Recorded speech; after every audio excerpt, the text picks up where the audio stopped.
This sannyasi took it as a seva.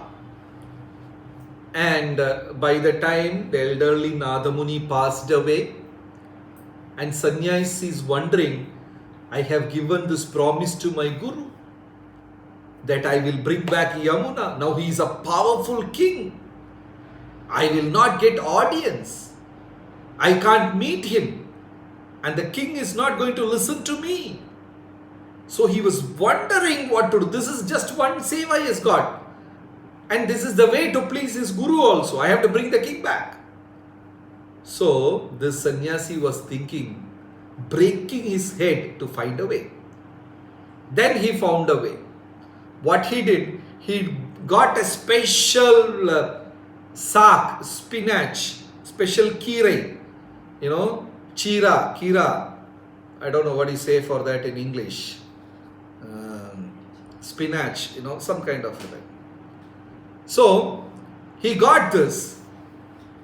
Then every day he will approach the cook of the king and say, this is a very rare kind of spinach, saak, corolla. You please cook this and serve the king. It will be very good for king's health, and it's very tasty also. So when a sannyasi comes and says, in those days, they had a lot of respect, and the cook will listen to the sannyasi and he will every day get it from the sannyasi. Without fail, every day, very obediently, systematically, the sannyasi will bring the saak, the corolla, the spinach, and give it to the cook. And cook will also deliciously make a nice preparation and he will give the king. And every day lunch king used to have this spinach. It went on for years together. 1 year, full year he was doing the seva. Taking the spinach, going and giving the cook. For one person, the sannyasi was spending 1 full year to bring one devotee. You see, we can understand the importance of a devotee. For one devotee, this man was carrying spinach every day. Then, after a quite long period, purposely, the sannyasi did not go for 2 days. He did not deliver spinach. And both the days, the king asked the cook, what happened? Today spinach is not there. You have been giving me every day. What happened? Today it is not there. And the cook said, my dear king, I don't know. Every day one sadhu used to come, one sannyasi used to come. I don't know from where he is. He will come and very happily give the spinach, and he will request me to make a nice preparation and give it to you. And he said, this is cooked for king's health. Then the king was very surprised. A sannyasi comes every day and gives spinach to me? Okay. If he comes tomorrow, you bring him to me. And actually the sannyasi was waiting for this audience. Then the next day, ceremoniously, the sannyasi went with spinach, and the cook said, yesterday you didn't come, and I explained the whole thing to the king, and now king wants to meet you. So the sannyasi became so happy. Okay, finally king has given me audience, I'm going to meet the king. And next day he met the king. And the king asked, who are you? Why are you so worried about my health? Why did you bring spinach every day for the cook? And I heard that you didn't take money also. Who are you? Why are you doing this? Then the sadhu politely with a smile he said, my dear king Yamuna, your grandfather Nadamuni was my guru. Your grandfather was my guru. I am your grandfather's student. Nadamuni is such a powerful, profound acharya. He has studied Vedas, scriptures, and lived by principle. So he had one last request, that somehow I should meet you, and there is a treasure far away from this place, full of golds and diamonds and jewelries and such a huge treasure. And your grandfather has told me the way. And if you follow me, I will take you and get the treasure for your kingdom. The moment king heard that there is a treasure, and that too his grandfather is giving, Suddenly king became very impressed and active and said, okay, chalo, let's go. Where is that place? Let's go and hunt the treasure. Then the sadhu said, tomorrow early morning we will leave.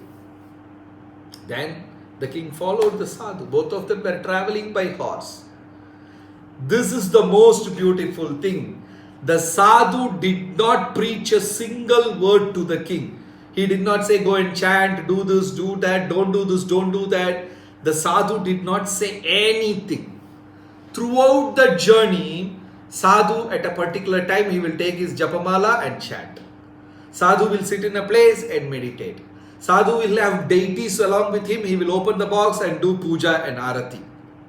So the king also used to patiently wait. 5 times, 10 times the sadhu used to worship. So when the sadhu is worshipping, the king will wait for the sadhu to finish this because he respected it. But by associating with sadhu in the entire journey, the king could recollect all those things which happened at his younger age. He remembered his grandfather. He remembered his spirituality. And the sadhu did not speak a single word. This is real preaching. Like Jesus Christ said to his followers. A follower asked, what is real preaching? Jesus said, real preaching is this, that you preach the whole day and you don't speak a single word. How is that possible? He told the follower, Jesus told his follower, you preach the entire day but don't utter a word, which means we should preach by action, by living an example. So the sadhu used to get down at the noon time, do arati, puja and do his chanting and meditation. In the evening he does this, morning he does this, and the king patiently wait so that the sadhu will finish. And the king was recollecting all those pastimes, all those things again and again and again, all that old things he was recollecting. And he remembered his grandfather Yamunacharya, how spirituality was powerful. And slowly in that association, the king Yamuna understood everything and told that sadhu, I don't want any hunt, any treasure. Krishna is the real treasure in my life. So long I have forgotten about Krishna and was going behind material things. I have lost my wonderful opportunity. I have lost the purpose of this human life. I don't want any treasure or anything. I will go back to the jungle and continue. But the sadhu said, no, you have to come. Whatever treasure your grandfather is giving, you should accept it. So king followed the sadhu. Sadhu went to Srirangam, that beautiful town. And he entered through the 7 gates. And finally, he saw the Supreme Lord lying on the snake. And Yamuna there was a huge, wonderful transformation in Yamuna's life. And he had become Yamunacharya. See, this is what association. The sadhu, he was not trying to impress the king or not trying to preach to him. He simply did his duty, and the duties of and following Srila Prabhupada is so powerful that small time of association with that sadhu, this great king Yamuna turned into Yamunacharya. Not only that, he became the spiritual master of Ramanujacharya. This is power of association. When we associate with the dead matter, animal, rakshasas, everything has got influence upon us. So imagine when we associate with a pure person, how much purity we can learn, how much purity we will imbibe. And this is what happened. The king associating with that sadhu, the king also turned into Yamunacharya. This is such a beautiful thing. And the same thing happened in Haridas Thakur's life also. That prostitute came and waited for 3 days. Haridas Thakur did not speak a single word preaching to the prostitute. Haridas Thakur went on doing the same thing what he was doing. But 3 days, just 3 days, this lady was looking at Haridas Thakur, and slowly a wonderful transformation had took place in his heart. So, association is so important. So pure, Krishna lives in the heart permanently. Krishna lives there eternally. So, This is the power of association. When we don't know. Sometimes a devotee appears in our life. For the first time, we have been busy in the material world, making our money, taking care of family, running or doing job, making business, making money. We didn't add a slightest moment for Krishna. We didn't add any time to for Krishna. At that time, one devotee appeared in my life with a bundle of books, maybe, or for some other reason. He came and he directed me to Krishna, explained about Krishna consciousness, made me chant. That devotee is representative of Paramatma. Actually, Paramatma had sent him to appear in my life. So associating with devotees, so powerful, so powerful. I still remember one beautiful thing happened. Myself and another senior devotee, once in Mayapur, we were climbing the stairs. Myself and another senior devotee were climbing the stairs. And His Holiness Radhanath Swami Maharaj is climbing down the stairs. When we saw Maharaj, myself and the senior devotee, we both paid obeisances, namaskara.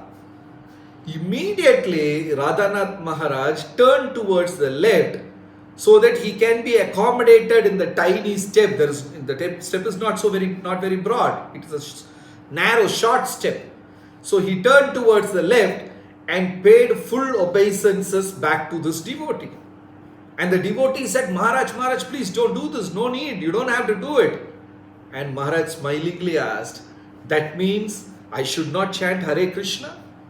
How much ever powerful I am, pure I am, still I have to chant Krishna's name to maintain it.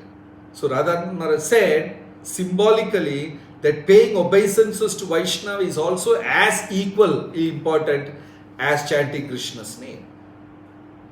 So whenever I do chanting, this incident comes to our mind. Because these sadhus, these great gurus and acharyas and Prabhupada, they are living Bhagavatam. Whatever is printed in the book Bhagavatam, you can see. When you see a sadhu for 5 minutes, it is equal to reading 50-100 pages in Bhagavatam. Because they are person Bhagavatam, they can influence us more. So, we have to select the right person with whom we are associating. When we select that right person and we associate with him in a proper way, then our Krishna consciousness will wonderfully manifest. So, even when we relate with dead matter, it has got influence. When we relate with animal, that has also got influence. When we relate with asuras, it also has got influence. Only Sharana, only shelter is Krishna's holy name. So we have to attain complete shelter on Krishna's holy name. Thank you very much.